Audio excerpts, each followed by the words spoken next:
Je t'explique comment utiliser cette chose derrière moi qu'on appelle le spray wall si tu es dans un niveau vert. Alors la réalité c'est que c'est plutôt un outil d'entraînement qui va être utile sur des niveaux un peu plus élevés, mais il y a quand même des choses qu'on peut faire. Je te donne un exercice qui est vraiment pas mal.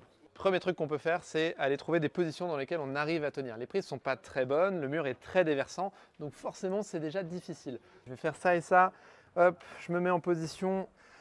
Ouf, ça c'est un peu dur, je vais trouver un autre pied. J'ai un pied là.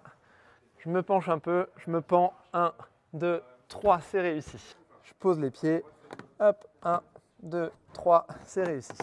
Deuxième exercice qui est vraiment cool, là je suis en position de départ, je vais aller choisir une prise.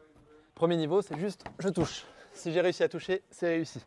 Deuxième niveau, c'est j'attrape la prise et je ramène les mains, je suis stable. Et ce que je vais voir très souvent, c'est que quand je mets les mains un peu sur les côtés ou quand je mets les mains très haut, je vais avoir besoin de déplacer mes pieds pour avoir une position stable à la fin. Et ça, c'est super intéressant.